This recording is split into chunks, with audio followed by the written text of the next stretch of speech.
Hey everyone, thank you for joining us. My name is Jacky Fukushima, and I will be your host today covering our first topic in our Net.Academy wireless series. Today we're diving into one of the biggest questions in wireless networking right now, especially for anyone planning their next enterprise wireless upgrade.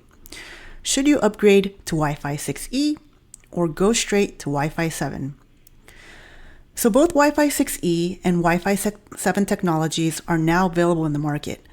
But what are the real differences and what sets them apart? Should you go with the latest and greatest or stick with the more stable, widely adopted version? Both are backwards compatible, so you can upgrade to either Wi-Fi standards and still use your current devices. They both have their strengths and their trade-offs. There's no one-size-fits-all answer. It really does depend on your setup, your needs, and what you're planning for down the road.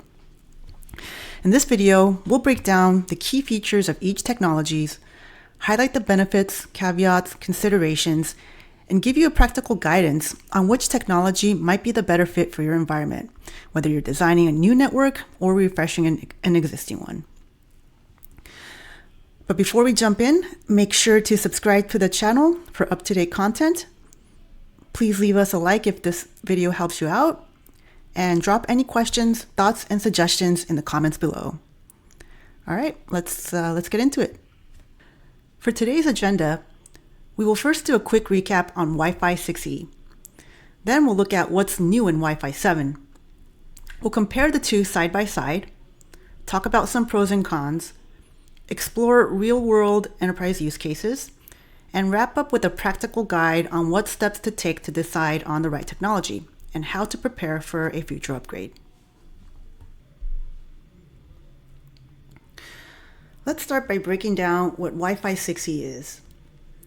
Wi-Fi 6E is an extension of Wi-Fi 6. The E stands for extended.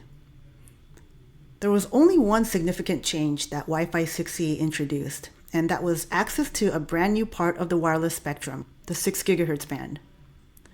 Up until this point, even including Wi-Fi 6, Wi-Fi networks operated in just two bands, the 2.4 and 5 GHz. These bands were limited in space and crowded with not just Wi-Fi networks, but with devices like Bluetooth, microwaves, and countless other wireless gadgets. This resulted in a heavily congested wireless network with significant interference and performance bottlenecks.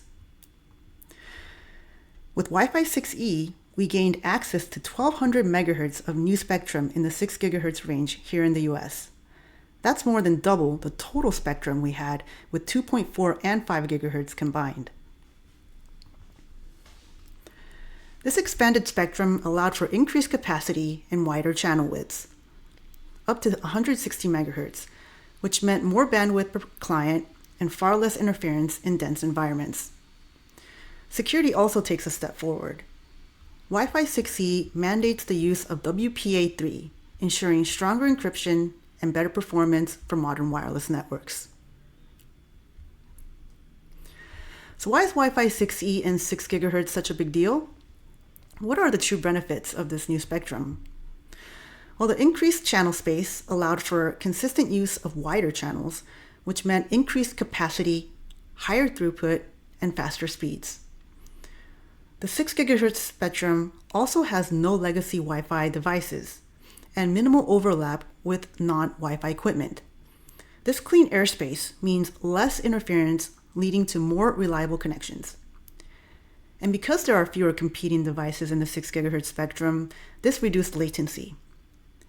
And as more and more modern devices shift to the 6 GHz band, it also frees up airtime in the 2.4 and 5 GHz spectrum, which means less congestion and better performance for even the legacy and non-6 GHz devices. Another thing that Wi-Fi 6E did was it unlocked the true potential for Wi-Fi 6 features. There were many new powerful features like OFDMA and BSS coloring that was introduced in the Wi-Fi 6 to enhance the wireless technology, but were limited in effectiveness on the older bands due to channel overlaps and congestion. By introducing the 6 GHz band, Wi-Fi 6E finally allowed these features to work as intended. So the 6 gigahertz band and Wi-Fi 6E essentially revitalized the Wi-Fi technology. Okay, so Wi-Fi 6E introduced 6 gigahertz. Now let's look at Wi-Fi 7, the latest generation in wireless networking. Wi-Fi 7 is based on the IEEE 802.11b standard, also known as extremely high throughput. It builds directly on the foundation of Wi-Fi 6 and 6E. The Wi-Fi 7 certification program officially launched in January of 2024. Certified devices and access points are already shipping, making Wi-Fi 7 a current real-world option.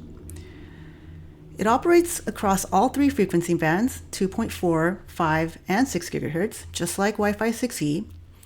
But where Wi-Fi 6E opened up the 6 gigahertz band to unlock the full potential of Wi-Fi 6 features, Wi-Fi 7 goes even further, effectively supercharging the 6 gigahertz band with new features that we'll cover in the next slides. Here are the 4 key new features that have been introduced in Wi-Fi 7. 320 megahertz wide channels, multi-link operation, or MLO, 4096 QAM, or 4K QAM modulation, and multi-RU allocation and preamble puncturing. Wi-Fi 7, however, is still emerging, and while it promises impressive advancements, real-world performance and practicality are still being evaluated. We'll break down how each of these works and what to realistically expect from them in the next few slides. Let's start with the 320 MHz ultra-wide channels. Wi-Fi 7 introduced support for 320 MHz channel widths in the 6 GHz band, effectively doubling what was possible with Wi-Fi 6E and offering 4 times the width compared to legacy 80 MHz wide channels. This enabled significantly higher data rates and opened the door for bandwidth-heavy applications like 8K streaming, AR/VR, and large file transfers. But there is a trade-off. In the US, the 6 GHz spectrum only allows for 3 non-overlapping 320 MHz channels. That's a tight fit, and it doesn't really scale well in dense enterprise environments. Overlapping interference from neighboring networks could become a real concern when deploying multiple access points across a campus or building utilizing ultra-wide channels. So while 320 MHz channels offers a huge potential, they're likely to be more practical in consumer or residential or low-density deployments, where 1 or 2 access points can fully take advantage of the available spectrum, rather than in large-scale enterprise networks. Next up is multi-link operation, or MLO. This is one of the most groundbreaking features introduced in Wi-Fi 7. Unlike previous Wi-Fi generations, where devices could only connect to 1 frequency band at a time, MLO enabled devices to simultaneously connect and transmit across multiple bands, including 2.4, 5, and 6 GHz at the same time. For example, if you had a Wi-Fi 6E device, you could connect to either the 5 GHz or 6 GHz band, but not both. With Wi-Fi 7 and MLO, that limitation is gone. A device can now leverage multiple bands in parallel, unlocking new levels of performance and resilience. MLO comes with 3 major modes, each designed to solve different wireless challenges. There's link aggregation, which combines multiple links for higher throughput, link redundancy, which provides backup paths for increased reliability, and link steering, which enables dynamic switching between 2 links to select the best performing link, and this provides lower latency.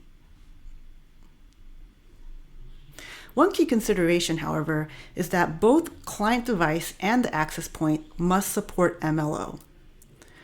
Many first-generation Wi-Fi 7 clients may have limited MLO capabilities, so widespread benefits will depend on device support and maturity.